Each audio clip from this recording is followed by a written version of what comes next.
Iremos falar sobre as práticas docentes, o ensino fundamental com a PCN de língua portuguesa.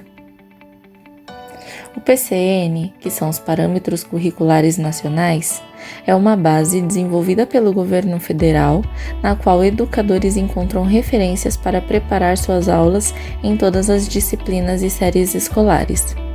Aqui, a intenção é expor algumas ideias encontradas a partir da leitura do PCN no que diz respeito à língua portuguesa. O domínio da língua, tanto oral quanto escrita, é fundamental para a participação social efetiva do homem, pois é por meio dela que se tem acesso às informações onde cada um defende seu ponto de vista sobre os conhecimentos adquiridos. Atualmente, existem vários níveis de leitura e escrita, e é através das escolas que permite aos alunos a produzirem e interpretarem os textos. Existe uma variação na linguística brasileira e em decorrência de cada classe social e cada estado, devido à diversidade, muitas vezes é sinônimo. De preconceito na sociedade, este último deve ser enfrentado na escola como parte do objeto educacional. Para isso, a língua portuguesa deve livrar do que é certo, que defende que se deve transmitir a escrita, sendo espelho da fala. E com isso, seria preciso consertar a fala do aluno para que ele escreva bem.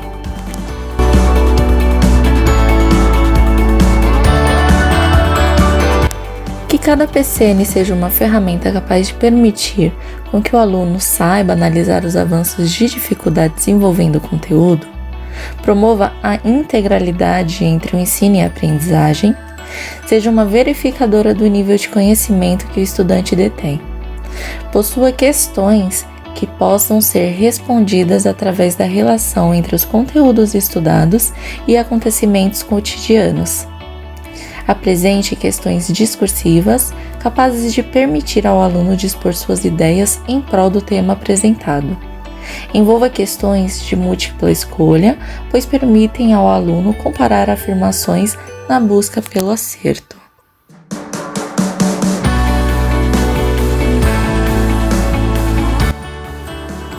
No século XIX, a disciplina de português passou a fazer parte dos currículos escolares brasileiros. Até então, o que tínhamos era a língua portuguesa para a alfabetização. Até meados do século XVIII, quando ocorreu a Reforma Pombalina. O Marquês de Pombal, que tornou obrigatório o uso da língua portuguesa no Brasil, justificando que era a prática de uma nação dominante, segundo Pombal, a língua seria uma maneira de desterrar os povos que viviam no Brasil da barbaridade. Efetivamente, no que diz respeito ao século XX, no início, o ensino de português passa a ser obrigatório nas 5 séries do ciclo fundamental.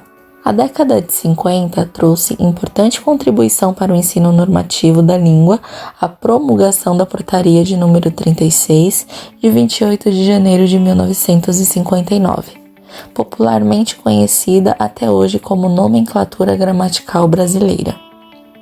Com o objetivo de simplificar e unificar os conteúdos e a nomenclatura estudada no país, a NGB aconselhava o seu conteúdo como ensino programático e atividades decorrentes nas escolas de todo o Brasil a partir de 1959.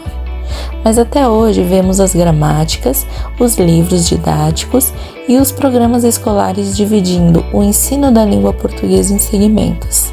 Foi também na década de 50 que houve uma real modificação no conteúdo da disciplina em questões socioculturais, principalmente com a promulgação da Constituição de 1946.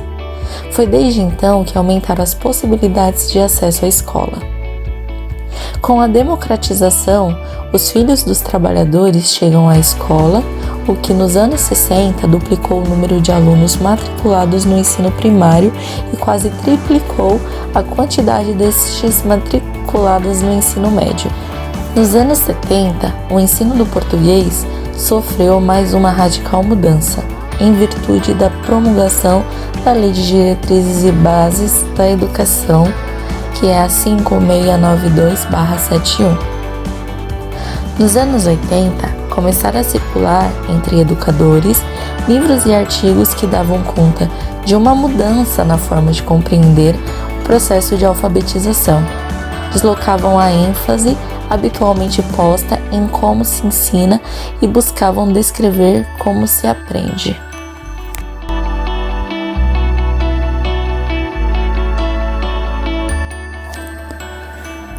Uma atividade reflexiva de análise linguística é fundamental para a expansão da capacidade de produzir e interpretar textos. Essa capacidade é uma entre muitas outras ações que alguém considerado letrado é capaz de realizar com a língua. A análise linguística trata-se de atividades que classificamos em epilinguística e metalinguística. Atividade metalinguística é a capacidade de falar sobre a linguagem, descrevê-la e analisá-la como objeto de estudo, ou seja, o estudo da gramática convencional. Atividade epilinguística é a reflexão daquilo que se escreve ou se lê, ou seja, compreender ou atribuir sentido daquilo que se lê ou se escreve. No estudo sobre verbos, entende-se suas características, suas classificações, quando usar. Não é só ensinar a gramática para a prova ou decorar a matéria. A gramática é necessária para produzir textos de qualidades coerentes, coesos. E as atividades epilinguísticas seriam as reflexões relacionadas ao significado e ao contexto das palavras, e as atividades metalinguísticas seriam uma análise categorizando as palavras. É importante saber usar a gramática.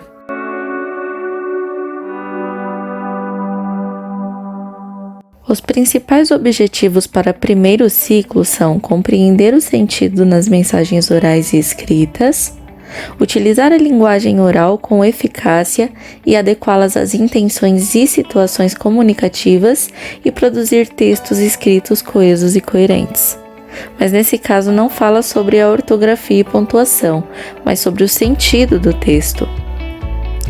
Na parte dos conteúdos, o livro traz valores, normas e atitudes que se espera que os alunos desenvolvam, como o interesse por ouvir e manifestar sentimentos, experiências e opiniões, fazer-se entender e procurar entender os outros, valorização da leitura como fonte de fruição estética e entretenimento.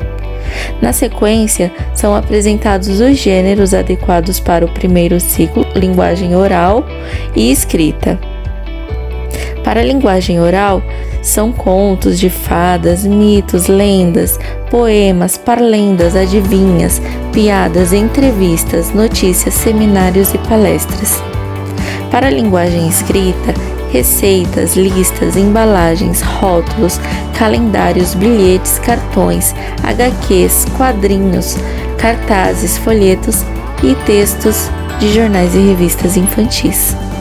E os critérios para a avaliação para o primeiro ciclo são narrar histórias conhecidas e relatos de acontecimento, mantendo o encadeamento dos fatos e sua sequência cronológica, mesmo que com ajuda. Demonstrar a compreensão do sentido global de textos lidos em voz alta. Ler de forma independente textos cujo conteúdo e forma são familiares. E escrever utilizando a escrita alfabética, demonstrando preocupação com a segmentação do texto em palavras e frases e com a convenção ortográfica. Espera-se que o aluno escreva preocupando-se com a ortografia, ainda que não saiba fazer o uso adequado das convenções. Reconhecemos assim, no PCN, as práticas docentes de língua portuguesa.